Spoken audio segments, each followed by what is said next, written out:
Hi, everyone. Thanks for coming tonight. Hello to our online friends. My name is Kerry Williams. We're super excited to be part of Alumni Week this year and be part of the festivities. We're really looking forward to tonight's conversation. I have just a couple housekeeping items, and I'll send things over to Dean Agarwal. One, for our online friends, you can submit questions via the chat. Nisa, our co-pilot for tonight, she'll help bring this up where we can touch on those at the end of the evening. We have a portion of the night devoted just to Q&A, so hopefully we'll have time to get to everything. If we don't, or if you think of something later, you can always email those questions to extension@ucsc.edu. Nisa, do you mind putting that in the chat for folks? And we'll do our best to get back to you shortly. We're recording tonight, and we're hoping to post the session to our YouTube channel. We will follow up with everyone who's here tonight later on this week with a couple additional resources we hope help complement tonight's conversation, and we'll be sure to include that link as soon as it's ready. I think that's it. With that, I'll send it over to PK, and then we'll get the panel going. Thank you, Kerry. I'm going to be very brief, but I want to welcome our team, our alums, people online, and yeah, should I move over there in front of everybody? Yes. A little bit over there. There you go. Okay, I will start blocking. Anyway, you know, this is my first in-person event, and I'm feeling a little weird. So I don't know how you all feeling, but I'm sure we'll get over it. We'll get used to this idea of, so thanks for taking the time. And those online particularly, we are at the UCSC Silicon Valley campus. And I have a really exciting announcement. As things start to open up, you know, as hopefully COVID is in the rearview mirror, we really want this to become a very lively place. And for our alums, for our existing students, we want to make this a home. So Lisa has been working on a really interesting project where we're going to take the big double classroom next door and make this into a lounge. So anytime you want to get away from home, you want to just kind of come hang around, that's the place. We'll have coffee, we'll have comfortable furniture, and also we'll have another room which is going to be more like a quiet area. So you can come and study. So just, you know, I think as things become post-COVID, we just want to do a lot of stuff. And really for our alums particularly, we want them to, you all to feel like this is your home. And, but anyway, thanks for being part of the Alumni Week, and we look forward to a lot of action here. Great. Thanks, PK. All right, I'm handing things over to our moderator, David Swanson. David is chair and instructor. I'm sorry to cut you off. Okay. He's chair and instructor of our Human Resource Management Certificate Program. He comes to us with over 35 years of experience. He's an author, keynote speaker, and consultant. We feel very lucky to have you here leading this impressive panel. I'll hand things over to you, David. Thank you very much. And PK, I think it's a great idea. I think that we have to rethink how to get people connected back to work as it moves forward. And I think, unfortunately, a lot of people are just going to do the same old thing, and it isn't going to work. So I think being creative, trying new ideas. We'll talk a lot about that tonight as we work our way through the panel. It isn't the same old, same old. You have to rethink how work is defined, what it means to go to work, what it means to be a person working, and that all has great opportunities. I mean, it can be a little overwhelming, but it has great opportunities.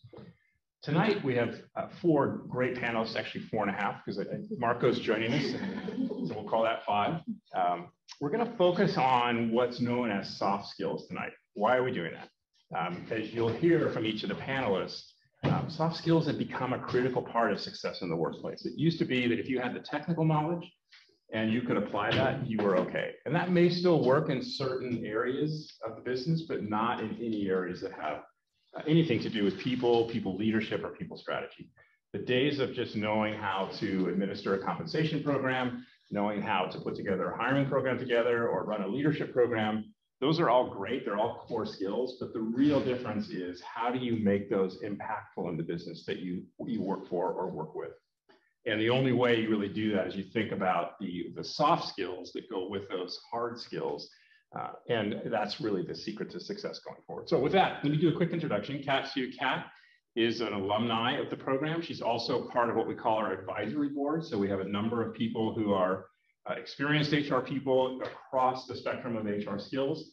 and we've asked them to take on responsibilities. So for us, Kat is one of those people. Jenny Dearborn, who was a co-author with me on a book on people analytics. Who's our other? Anyway, we have to take 2 more. We haven't met for almost 3 years. I can't remember. But it's a group that helps us think through what should we be doing as an extension. And not so much, how do we make extension a viable group? That's important, but how do we make it more relevant for you as a student? So whether you're an alumni who's gone through the program and maybe is thinking about coming back and pick up some of it because we have a couple new electives, or you're somebody who's thinking about the field of HR, or somebody is, it's a great way for them to learn the landscape of what human resources and people management is about altogether. So Kat joins us. Kat is a graduate of the program a few years ago. We won't say exactly when, and also on the alumni board. Yvette Durazo joined us fairly recently in the last probably, year and a half or so as one of our instructors. In fact, when she approached wanting to be an instructor, she said, there's a big gap in the curriculum that I see, and it has to do with conflict. And if you don't think conflict is a big part of the business today, it's unbelievable. And unfortunately, people have lost the art of how to be conflict, not aggressive, what's the right word? Appropriate conflict, and do it in a way that actually gets the business done versus just ignoring it, which is unfortunately how most people deal with conflict today. They ignore it, they go away, and then they explode, and that's not helpful for anybody. So Renuka Adnani is the next down. Renuka is also a graduate of the program. Renuka and I worked together on a program called Bay Area Human Resources Executive Council. We're a SHRM affiliate. We actually are the SHRM affiliate here in the Bay Area. By the way, if you're not involved in SHRM, you really need to look into it. It is the preeminent professional organization in actually now in the world, not just the country. There are a lot of different HR groups out there, but SHRM has consistently been the one. And they also have a certification program. We are a recertification hours provider for the program, so we're well connected with SHRM. And Michael John, or MJ, joins us, and he's a little different on the panel, probably providing a slightly different perspective. He's not a HR person, but what I'll do is as we go through each person, I'll give them a chance to kind of give a little of their background, but I think it'll be great to hear your perspective from a slightly different point of view, more of the business side. Yep. So Kat, why don't we begin with you? If you could just maybe take a minute and just give a little bit about what you're doing and what your background is right now. So I am the head of HR for a consulting. Oh, I'm sorry. And the far, I couldn't see down there because you're, yeah, I am. Marco Rosa is he's probably our most prolific instructor in the program. I think he's taught almost every course at some point. Anybody who's gone through the program in the last probably decade has had a class from Marco. Consistently gets the highest scores from the students, not because he's a great guy and he's funny, he is, but because he really holds people to an accountable effectiveness in the classroom. So Marco joins us as an alumni, or not alumni, but a faculty member, and has a broad base of knowledge of the program as well. So thanks, Marco. Okay. Let him start with introductions. Okay, we'll do. So Marco, maybe just do a quick intro. Because Kat wants to figure out how this works. So if you want to do your intro, and then we'll work our way down the tape this way. Oh, sure. So I've been affiliated with UC Santa Cruz for well over 10 years, and I teach 3 required courses, and I'm teaching a course right next door. That's why I was late. And I also teach at 3 other universities, and I'm also a consultant in terms of the biotech industry. And then I also do a little bit of search. So I'm a coach, a search executive, and instructor. And I give all my students a get out of jail card free, and they can call anytime they want about whatever they're approaching. So, ever read Malcolm Gladwell's books? He talks about mavens. Mavens are people that connect people to each other. Marco is a classic maven. He knows so many people in the industry. So thank you, Marco. MJ? Sure. So yeah, I'm MJ, Michael John. I work upstairs in this building, and I'm a member of the faculty of the university. But before that, I was for about 25 years a professional in the video games industry. I'm not an HR person. But a lot of what just back up a little bit, what happens here in this building is we run a couple of different professional master's degree programs. They're full-time, 2-year-ish programs. And we do spend a lot of time on soft skills, and it's extremely relevant for that conversation. Absolutely. Thank you. I'm Renuka. I am currently working as a senior people business partner, which is actually nothing but a glorified title as a senior HR business partner. There's a shift in titles apparently, but I work for Heartflow. It's a biotech firm, and been with them for almost 2 years. In June, I'll be completing 2 years. Graduated from here, of course. I'm also a recent graduate from USF in my master's programming OD. What else? I'm part of BEREC on the same board as David, and I really like connecting with people and also giving back. Like what I'm doing right now is one of my favorite things to do today. So not always. Good afternoon. My name is Yvette Durazo, and I'm an alumni from the Human Resource Certificate Program. And I got the opportunity to take classes with Marco, and he saw that light in me that I really enjoyed educating and being an instructor. And he invited me over to talk to David so that I can pitch a few classes that I thought that were needed in the program. And I was very lucky that, I was able to pitch them very well. So I'm teaching 3 classes. It's one in leading people through change. The other one is in mediation and conflict resolution for HR professionals. And then the other one is in HR for in diversity, equity, inclusion. Because now in these past 2 years, we see that HR really it's taking more the lead in organizations with everything that has been happening and everything that they have to be doing nowadays with everything happening with the pandemic, with the social justice situation. And after, I was invited to teach here, I had the other opportunity to go and teach at UC Davis as well, and then Portland State University. I am also a consultant, and I also do coaching, and pretty much my consultant is around conflict resolution, management, and organizational effectiveness. And thank you so much for inviting me. Thank you. Okay, All now right, I know now it's it's my turn.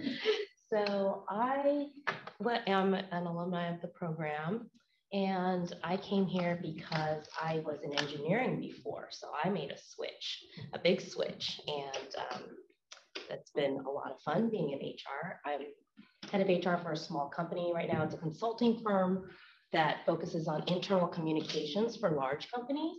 So with the pandemic, we've been very busy. So companies are calling us to have consultants come in to help figure out how do we engage employees and how do we, make sure that people are, okay with everything that's going on and all of that. So it's been a lot of fun. But yeah. Perfect. Thank you. So the title of the program is called Mastering the Shift. Let's take a few minutes and I'll maybe kind of work our way through, and then we can open it up for conversation. But there's no doubt we've been through unprecedented times in the last 2 to 3 years, depending on when this whole thing started for you. And it is a different world in our personal lives. It's a different world in our professional lives. It's a different world within our societies as well. Coupled with that, there's been a renewed emphasis and focus on social justice. There's been a lot of work around what's fair and what's not fair. There's been a lot of work around what it means to engage employees. So, we've all read in the papers, the Great Resignation. People are leaving in record numbers from organizations. Although I just read an article this morning that says a lot of those people are now calling and saying, hey, can I come back because it wasn't as good as I thought it was going to be. I did that. They called them boomerang people. I left the company I worked for, and 6 months later, I was back working for them again. But it's just an unprecedented time for many of us. And so maybe we'll start with you and just talk a little bit about what does mastering the shift mean? What does it mean to get from where we were to where we need to be? Me? Yeah. I think that, from the beginning of the pandemic, we were hearing about pivoting, right? Pivoting, being able to recognize that there's a change, but at the same time is how can you embrace that change and see it as an opportunity for something positive that you can bring out of this change. That's how I see mastering the shift. Excellent. MJ, how about you? From your perspective, what do you think? What's changed and what do people need to do to cope with that? Sure. So the industry that I'm keeping an eye on all the time is video game development. And that industry has totally exploded in terms of people working remote. So the majority of companies that I communicate with are still fully remote to this day. But also the hiring is more like, are you in the same time zone or within 2 time zones, as opposed to are you within commute driving distance? And so there's a lot of that that's changed in terms of who they're willing to hire. My concern is that that's going to have a pretty big impact on mentorship. It's a field in which kind of apprenticeship is the model, where you work with someone for a while and then get better. And that's very hard to do in a fully online environment. All the students here would like to be in person. Not all of them will be able to, but we've certainly seen the difference between being online and being here as an educational program.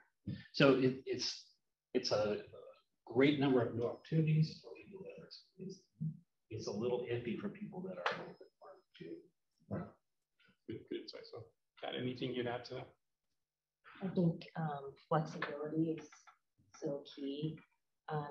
You know, with the company I'm at, we were remote even before COVID. So when COVID hit, we didn't have to change much. However, we did, you know, we were hiring people from places that they were used to going into the office. And now they're like, well, what do I do? And we were fine, you know, it was daily operations are the same as usual, but they were not used to that. So kind of educating them on this, you have to be more proactive. You have to be okay with Zoom fatigue, you know, all of these things that you're not used to, and like make sure you look okay top up, right? So that's right. Yeah. And make sure you know what's in the background. Exactly. Yeah. Exactly. Right. Yeah. You know, and as a colleague reminded me a couple months ago, you know, some of us never actually got to stay home. We worked in organizations where we had to come to work. We worked in, you know, retail, or we worked in something where you had to physically be there because it was a production line. And so it's been a different world for them too, because you know the push was all these people who don't go to the office anymore, but yet there was still a very large population of people who still went to the office, but they went to the office with some of the fears that people who could stay home didn't have, like, does the person next to me have a vaccine, or is he or she sick? You know, they coughed. Oh my gosh, do they have COVID? Am I going to die from them? So it's been an interesting mix depending on where your feet are planted and what opportunities you have in front of you. The other area that we want to focus on is this idea of soft skills. I think that soft skills has gotten a lot of play in the business world. You know, I think for a long time, soft skills were sort of dismissed as kind of those things that are nice to have, but they're not essential to success in a business. And I think if anything, we learned, particularly in the pandemic, where you have to now begin to read people's facial expressions because you can't be in the room with them. You need to really listen to what they're saying and the tone of what they're saying. Soft skills have become, I think, much more focused and much more important than they were historically in the past, where you could get by saying, well, I know how to program, I know how to do analytics, I know how to hire people, I know how to calculate a compa ratio, and you can do that and be successful. Today, it requires so much more. So this will be the last one we'll do for the panel, and then we'll kind of open up for questions. But Renuka, when you think of soft skills, what does that mean to you, and where do you see that as an important part of success in your organization? I think soft skills is definitely the basic skill that you really need to have. And while you were talking about how people are either working remotely or they have to go to the office, I was thinking about my experience when I joined this company. I hired and I had to work remotely. The office was not open. And in a way, it was easy transition for me because I was talking to so many business leaders and the units, and I was able to connect with them and gain more information. For me, it was easier because I had access to them. I reached out to them, and I was consistent in making sure that when I talked to them, I asked the right questions and also be respectful for their time. So the key things about understanding the business is really important. Understanding and also respecting the time of the leaders that are talking to. Everybody is busy. Asking the right questions is really important. Active listening, because we are so distracted when you're sitting over there, multiple screens are open, chat is open, somebody is sending you emails. Make sure that you are actively listening and paying attention to what conversation you're having, because if you have 15 minutes of time with the CEO or the CFO, you want to make the most out of it. And the other thing I have learned and I've tried to hone on is storytelling. It's so important because, like you said, comparison, all of the metrics you can talk about, but many a times your audience does not understand that language. So there's an art behind telling the story of what you're presenting, what you're talking about, how this is going to impact the company, the employees. That is very key. I'm still learning on that. Are you teaching people how to be more effective in storytelling? I know some organizations are doing that. So. Well, my previous company was Doherty, which is right next door. Mm-hmm. They have multiple courses on storytelling, and that's how I actually, when I speak to them, I also read books from the main owner of the company. Really good. I'm still working on it. As you see, I'm just going on a rampage talk, but it's a work in progress. So Marco, you teach a pretty broad spectrum of courses. Have you changed your courses based on soft skills, or what's been your experience with soft skills? Well, I've even in my consulting practice as well as the classroom, I've taught or shared in the direction of soft skills that two words really come to mind, and one is flexibility. And the other one is relational. And if, in fact, you don't have those two things before you start a conversation, you're gonna probably not be as effective as you'd like to be. And sometimes it's better to practice with somebody else now that we have to see each other on a screen. So I actually force my students, and Yvette can tell you that, in terms of how to be relational and how to be flexible, given the type of assignments that are thrown your way, with not a lot of structure. And so we rally around those two words. And even in a business setting, those two words today, given the remoteness of our employees, is also extremely key. Thank you. MJ, I would imagine soft skills in video games are pretty critical. You got to keep people engaged. They're crucial because when you have a group working together that is interdisciplinary, always, often coming from very different perspectives and points of view, if you can't get along, that's not going to work out. We had a talk earlier this year from a friend of mine named Eleanor Todd. She's hired over 100 people into the video game industry, and she's giving advice. Most popular talk of the year, advice on how to have a successful interview. And she said, interviewers are looking for three things. Can you do the job? Do you have the skills? Do you have a spark of something special? Are you a bozo? And she was nice enough to give a definition of bozo for people in the room that maybe don't remember Bozo the Clown. Yeah. But, and I hear this, different words, they're not always as kind as bozo from all kinds of different employers. It's like, actually, what we're screening for, the hard skills, that's easy. We can probably get that from your resume. What we're screening for is, are you an idiot? Are you a jerk? Are you the kind of person who's going to cause problems? That's actually the number one thing we care about. And when the students hear about that, they're like, really? It's not my coding skills? Yeah, it's so critical because you can have all the knowledge in the world, but if you offend everybody you work with, it's the old adage that one bad hire isn't just one bad hire. That they can poison an entire team by just being passive aggressive, by being overly aggressive, by being conniving, whatever it might be, or being a bozo. Yeah, that's a polite way to put it. I've heard it put in other ways. Yeah, absolutely. So I've got a couple of questions that came in before the presentation, but for those of you that are online, if you would like to ask a question, please use the chat function. And we'll do our best to get to that. So if you want to start thinking about that now, then you can definitely put it in. Before I jump into the questions, anybody here in the room have a question for the panel? You can ask somebody individually, or you can just open it up to the panel. It's really either way you want to go.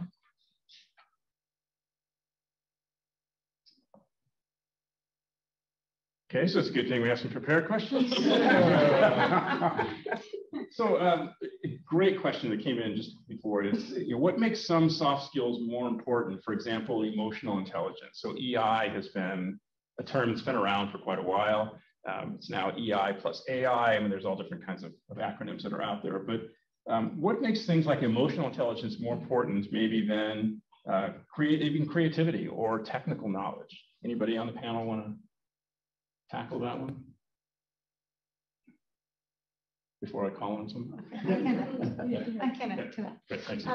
You know, well, emotional intelligence, it's composed of 4 areas, right? It's your emotional regulation independently yourself, and how do you manage yourself? And then how do you read people socially? And then, you know, how to manage relationships. So all of those encompass that when you're able to do that, you definitely can be creative because you're in a state of flexibility, and you're in a state where you can define and create outcomes that you wish to have based on the situations that you're encountering. So I think in one way or another, they do go together, but definitely those 4 areas of emotional intelligence are extremely valuable and important. Another thing that I would just want to mention that, you know, we call it soft skills, but in reality, we should either call them critical skills or essential skills, because they're nowadays, we see that pretty much they're at the same level of the hard skills and perhaps even more, right? Yeah, that's a great point. And a lot of organizations have moved to critical skills or essential skills for a role, not soft skills. Yeah, that's a good point. Yeah. So Marco, if emotional intelligence is important, why do you think it's not taught much in universities? Maybe it is in the schools here, but I don't see it a lot in the university curriculums I look at. It's only taught by the private consultants going into companies, because probably the chief human resources officer sees the value of the relational ability between people and how to lead them. There is another piece that competes with emotional intelligence, and that's the DISC tool. Talk a little more about what that is. Not very. So this tool measures people based on their influence, steadiness, compliance capabilities, as well as the drivenness of an individual. And sometimes when you get a group of people together as a new team, I think it's easier not to teach emotional intelligence, but to get a download of who you are from a DISC perspective, and then everybody can see the interrelatedness of how to work. And I should be talking to you or asking you questions a very different way than you, because of how you come across under stress. So that's basically what's taught. And then I think the graduate level of the teams would be emotional intelligence. But that would be through a third party. Any questions coming in through chat yet? Not yet. I can comment on that. Yeah, that'd be great. Why is it not taught? Yeah. A lot of these critical skills, what we want to call it, revolve around collaboration. People coming together to solve a common problem, which schools call cheating. And there's this long history of discouraging that, right? And it's continued with some of the maybe older folks that are still in the institutions. Whereas if you shift to like a project-based curriculum, where you can't do multiple choice tests anymore, and there's a lot of reasons why that's harder, but collaboration starts happening. And now if you aren't incorporating some conversation about how to do these soft skill things, then that's all going to fall apart. So hopefully, you know, that's entirely what we do here. We give very, very few individual assignments, but we have the luxury of doing that because we have a good ratio and all that. Sure. But schools, they're going to have to break down a lot of tradition if they are going to get to where they encourage that kind of work. Yeah, you kind of flashed on the thought that it means that the faculty member has to give up some control, and people aren't comfortable with that. You know, they've got a curriculum they want to deliver, and they want to get it done in the 11 weeks or whatever the class is, and don't get in the way of my lecturing. And they, you know, to meet the new demands, they have to figure out how to change. And for some, they can't. They're going to have to move on. Yeah, that's a shift. Yeah, but definitely shift. Absolutely. And the idea about, like, think about what do you want to call it, and you explain what's going to be covered. And you're like, for this, I should go for a yoga retreat or something like self-awareness. Because people think like this already know. Like, are you talking about collaboration? Yes, I can talk to people.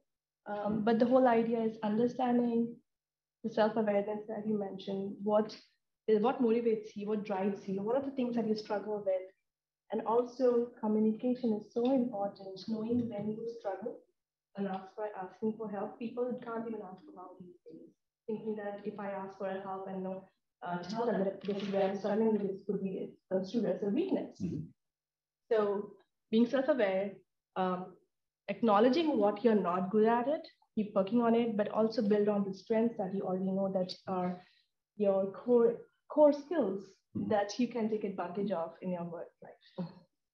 That was actually one of the questions was, I'm new into a job and I don't know everything. I'm afraid if I ask a question, people are going to say, well, why did we hire you? You're supposed to know that.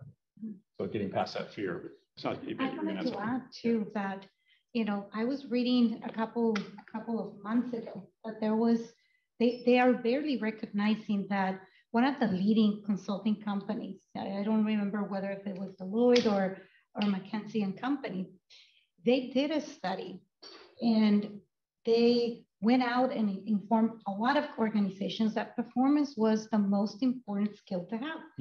And while they're performing, it is a sort of competition instead of collaboration. So for many, many years, companies were looking for hiring people due to performance. And performance was the number one important thing. And they will bring consultants in order to raise performance. And nowadays, we realize that performance is not it. It's not the most important thing to have in companies, because you can have a great performer, but then that person might be costing you a lot of money when employees are leaving, because usually employees will not leave a company. They leave a bad boss or a bad manager, right? Yeah, there's been some interesting work done on brainstorming and how brainstorming actually can be a very negative process because it really rewards the loudest voice in the room. There was just a great article yesterday, and I can't remember what it was in, but it was this idea that we have to stop listening to the loudest voice in the room. I worked for an international company where oftentimes people in the room, at least half English wasn't their first language. And I worked with this brilliant guy one day, and he just said, we're going to stop right now. And he says, for those of you who English is not your native language, I want you to shut up. And those of you who are not native English speakers, now is your chance. And I tell you, some of the best ideas we ever had came out, because for those people, oftentimes they were having to translate. And by the time they translated it, then the conversation had already moved on to something else. And so you'd say, oh, wow, Yvette, that was a great idea. Let's take Yvette's idea. Well, maybe Kat had a great idea, but she didn't speak English as her first language, and so she never got a chance to express it. So smart organizations are trying to think about how do you elicit those voices that don't normally get a chance to speak up. You were going to say something, were you? Oh, I was just thinking back to the first question around when they were asking why soft skills are more important than like a technical skill. And I was just talking to a manager about this, and she was saying, soft skills are how people get to know you if they haven't worked with you. Interesting. So that goes for interviews, that goes for anything, networking, right? Usually they say that you can get your job. A lot of my jobs were through networking, through knowing who so-and-so, and that's through they getting to know you as a person, because your resume will say all the things, and you can, I think, that was just something I was thinking about, and how, yes, communication is so important. Listening, giving feedback, exchanges, that's so key, especially, and doing it through Zoom, versus in person is so different. I was reading this article about communication, and that body language is like 80% or more of what you get through, what you pick up as signals. And then, the rest is your kind of how you react, and then the final is the word, right? So right? And oftentimes they're not in congruency, so it really creates confusion. Yeah, it's like, well, you seem like you were okay with that, but your tone doesn't sound like you were okay with that. Yeah, exactly. So if soft skills are important, and there's more and more value to the business world, how in an interview process can you get across your ability to be effective in soft skills? You can certainly answer questions about knowledge of a topic, and those are pretty clear cut. But if you really wanted to talk about why you believe your soft skills will help you and help your team, how would you communicate that to a hiring manager? Anybody wants to jump in on that? Whenever I start my interview, I tell them I'm terrible at interviewing skills. I just start with that. And my current manager, she laughed it out, and then it opened up the whole conversation. But again, it doesn't work with everybody. Yeah, that could be a risk because they might say yes. Thank you very much. Goodbye. I know. But the way you can explain is through situations that you have dealt with that you know that could have gone terribly, or that has already gone terribly, but you have taken that as a learning opportunity. How would you make? How would you do it differently? What you have learned out of it, and how you have grown as a person? Because even if you say that this is your first job, but you have been facing conflict, you have been facing difficult situation, good situation throughout your entire life, whether it's in kindergarten, middle school, high school, you have so much craziness going on. It's all building up your soft skills capabilities to that. So you can definitely take those as an examples. And if you have had a chance to work in an office, in an internship, that adds to that. So it's all about storytelling. Mm-hmm. And again, somebody reminded me, use the STAR method. What was the situation? What was the task? What was the action taken? And what were the results? Start drafting your experiences through that. And I think you can tell a great story out of it in a concise manner, better than I am doing it now. I'm going to steal something from you. Please do. So I spend a lot of time preparing my students for interviews. I actually do a lot of mock interviews and things like that. I'll be doing some this week, it looks like. And one of the things I always tell them is have a story prepared for the question, which is very common. Tell me about a time that you had a conflict with a group. And in our field, it's usually a creative conflict that had to be resolved, and how did you resolve it? And then I just tell them, are you ready to answer that question? Because you're going to hear it. You don't always hear it, but they often do. So have something rehearsed. But you added something that I really like, which is, and tell me how you learned from that or grew from that, which I don't tell them to do, and now I will. Because if you didn't change a little bit from that, you probably didn't learn what you should. And by the way, it's really easy to talk about this stuff. This stuff is hard. It's like going in against yourself. Yeah. Sometimes, I was right, they were wrong. and how do I deal with that? Sometimes these things are very, very difficult. Yeah, it's the old adage, you're not listening well enough because you don't understand my point of view. Yeah. So Marco, you do a lot of advising. What would you coach students on to make sure that they're touching on the emotional intelligence capabilities? So I try to coach people while they're interviewing to do the research of the company ad nauseum and come up with 3 different questions that no one would ever ask them. In other words, and then try to nail down a little bit about why they came to work there and what the culture was before they got there and what the culture is now that they're there, and has it changed? So I try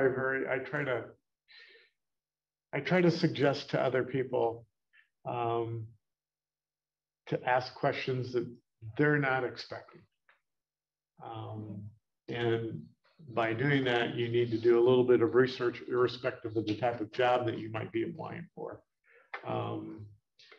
And again, that's how, the flexibility and the connectivity and the relational piece starts to influence the direction of the conversation.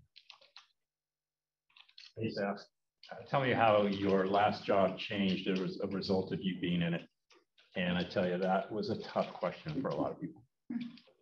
And some people honestly say, I didn't like the job, I didn't do very good, and that's why I'm looking for a new job. You would sort of give them some kudos for that. But it was a great way to get insight into, first of all, do they make an impact? Secondly, can they recognize it? And third, can they actually communicate to you in a reasonable way that's how they did it? So that can be one of those kinds of questions that Marco talked about. I have a question. This is something that's come up with folks. And it's actually maybe a DEI question, which is a lot of the interview techniques that are used are very difficult for people with certain neurodivergent characteristics.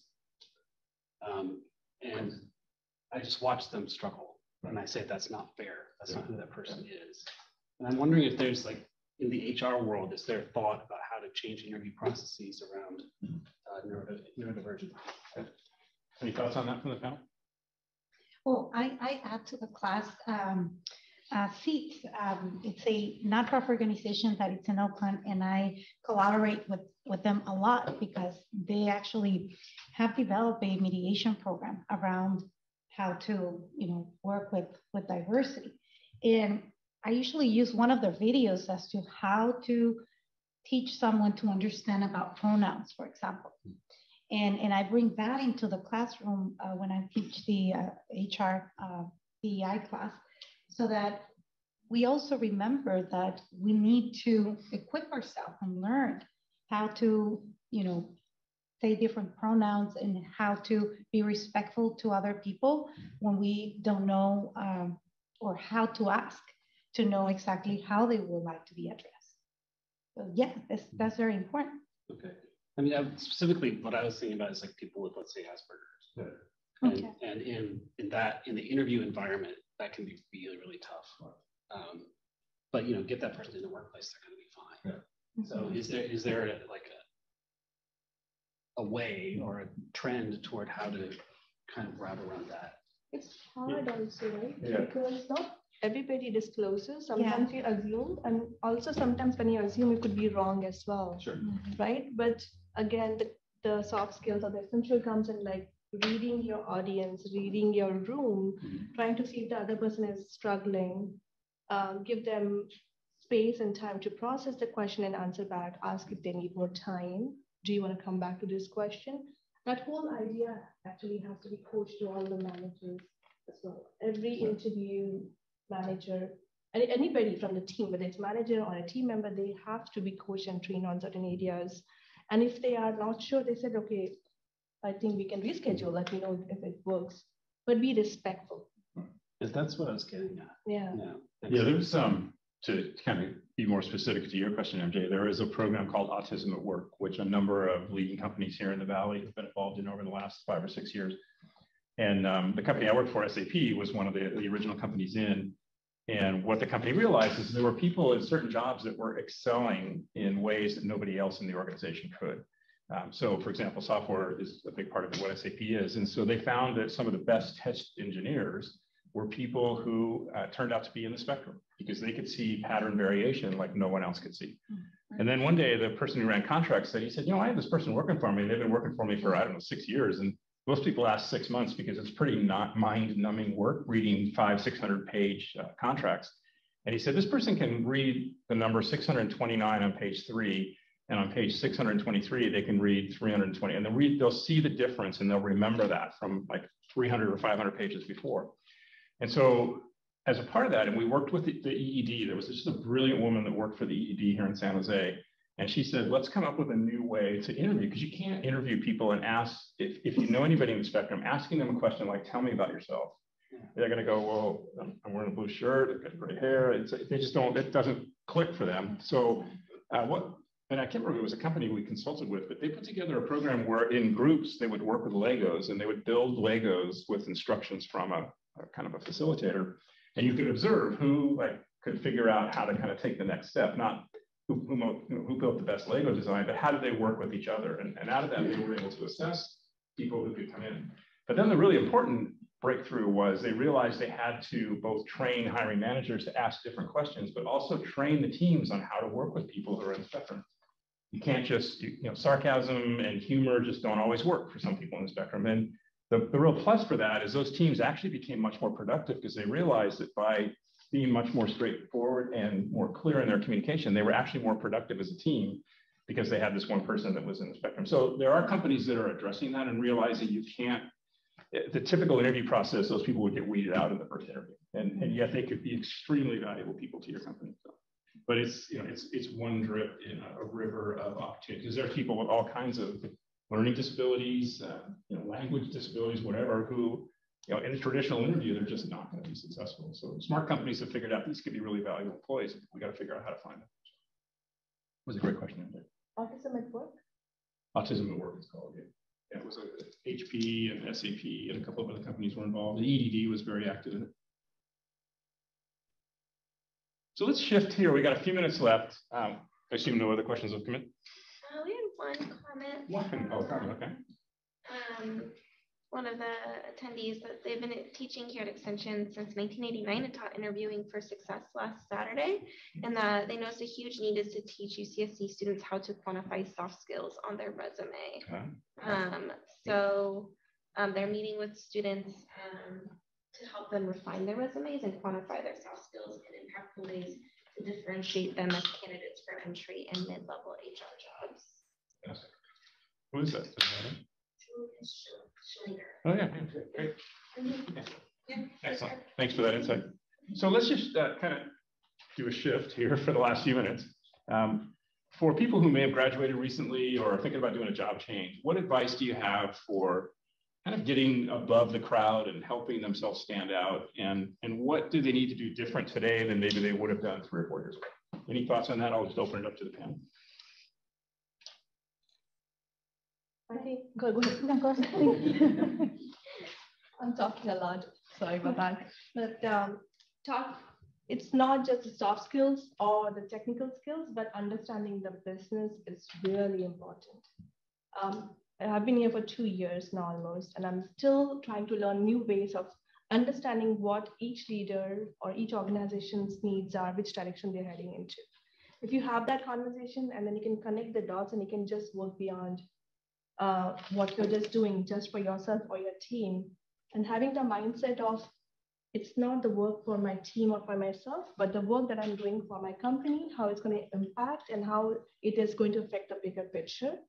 That helps a lot too. And in the interview skills too, when you are going to interview some other company, if you're able to talk the business talk, they know that you understand and you go beyond what your technical skills or your core skills are. So, how does an HR person learn the business? I mean, you're not a marketing person, you're not an engineer. I ask questions, and I tell them, can you please explain like I'm a elementary person? Sometimes they go on and on and I say, can you just repeat the same thing in layman's language? Right. As well. And I have seen that when I focus and I'm part of those meetings, I have connected so many different people because of their working in silos.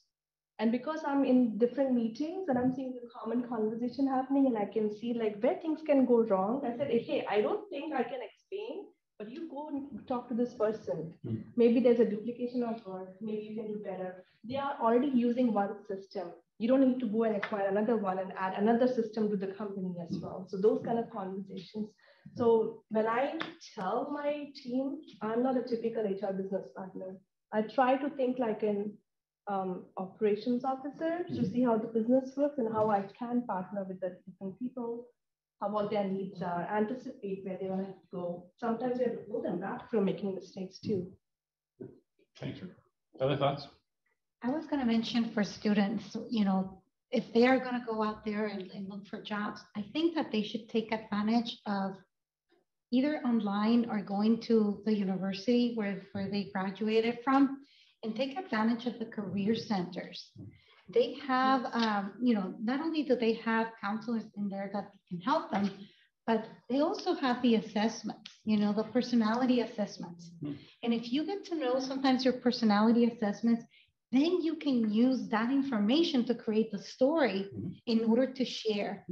Because sometimes students do not know exactly their personality style or how is it that the way that they are or they've been equates the work that they're doing. So once they have that information, then they can say, well, I'm a connector and this is the way that I connect people at work, for example, or I'm a person that has more analytical, powers because that's my skill set. And I help the group of HR to develop the analytics of the whole company, for example.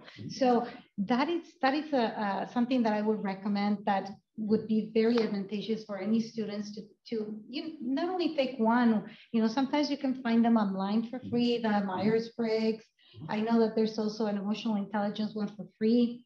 But you can take advantage of the career centers here and use those assessments and learn more about your soft skills. Yeah, that's pretty as well. And add to that, yeah, that's what I did when I switched. So doing self-assessment so you understand yourself better and what you're looking for. And then when you start looking for the job or the company, really do your research. So like understanding the kind of the business they're in. And because you want to make sure you want to be there too. Like, it's not just a one way, like hire me.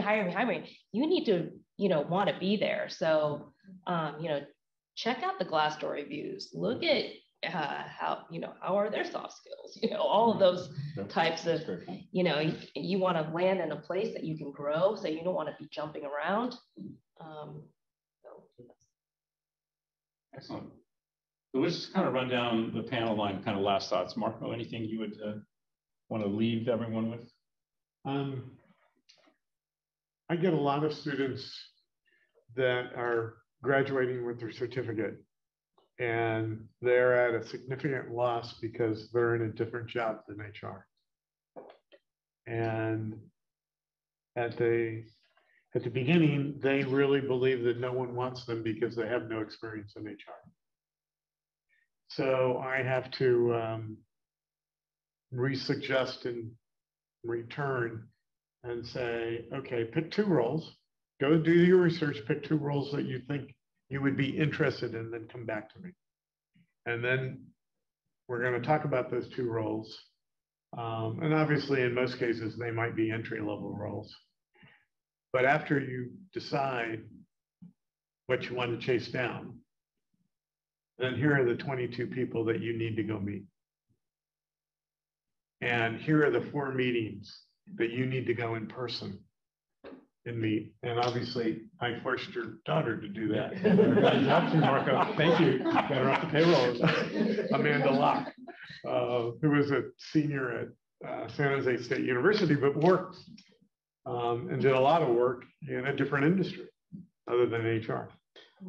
So I actually challenged them out of their comfort zone to really, really figure out what's going on. And I had a couple of students in my last class, 2 of them, that quit while they were taking the certificate program, and they got permission to quit as they went to go look for something new. Thank you, MJ. So when I'm teaching these professional master students how to be a VP, there's a lot of them that are making the change.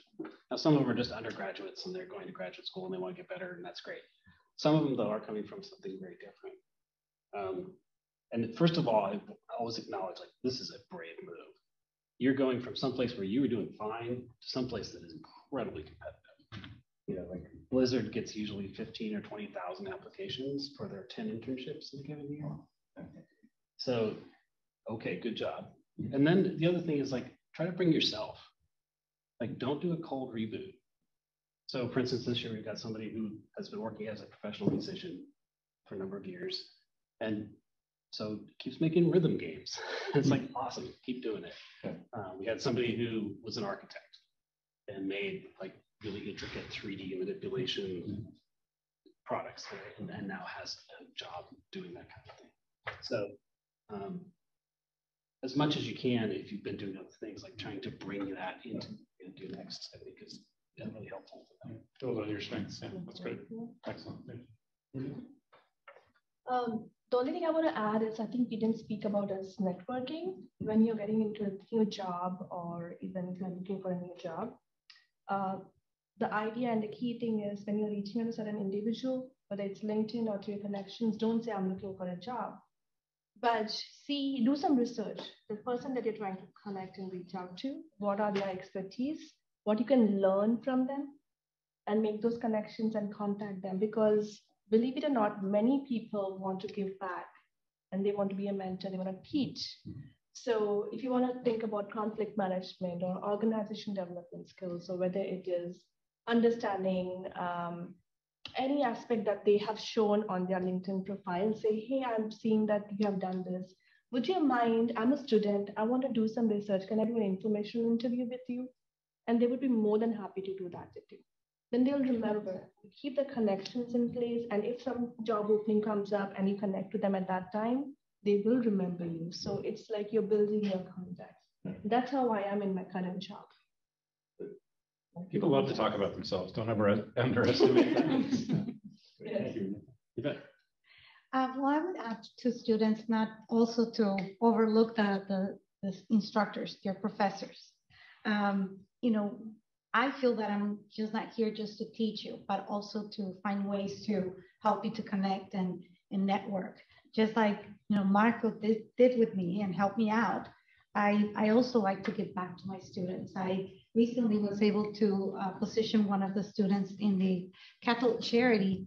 And it was one of the students that said, no, I don't have any HR experience. And I said, well, you know, if you go and volunteer perhaps here because they need some support, most likely they're going to find an opportunity for you if they really like it. And actually they did, you know, she's now working for Catholic charity in the HR department doing recruiting. She wanted to do some work on recruiting and she's doing that. So I learned that from my mentor, Marco, and I'm also paying it forward. So don't overlook your instructors, your professors as part of your network. Yeah, don't be afraid to take a risk. Yeah. You know, that person probably would have never thought of that, but you know, sometimes you got to stretch yourself and put yourself in an uncomfortable situation, but oftentimes that leads to positive results. All right, we're down to you for the final wisdom, Kathy. Oh boy. I mean, I'm supposed to contradict, but yeah. I'm going to latch on to what Marco said. I mean, with people, if you're making a switch, you feel like, you know, I don't have that confidence. I have a certificate, but that's a piece of paper. Like, really, you need to give yourself more credit. All of the work you had been doing up to that point, obviously you learned something. I mean, so try to make as much of a lateral move. So even with the interest that MJ mentioned of, oh, this person was an architect and is now doing this kind of work. Same kind of, what skills can you carry over? And a lot of those are probably soft skills that you had developed already. Mm-hmm. And then you can get into the technical things too. Oh, are you a great project manager in a different industry? Well, that's needed in HR for sure. So all of those kinds of, you know, just look, there's going to be a lot of parallels that you can, you know, translate over. You can bring things over. So don't start from base. Don't go to the very bottom. Give yourself some credit. Yeah. Excellent advice. Well, thank you all the panel members and your insights. It was great. And thanks for the UC Extension group that's put this together. Do you want to wrap us up? Yeah, just again, big thanks to David, Kat, Yvette, Renuka, MJ, Marco. Thank you to our online friends if you're still with us. If we didn't get to your questions or if you think of anything moving forward, you can always email us at extension@ucsc.edu. And we hope to see you on campus or in the classroom soon. Bye.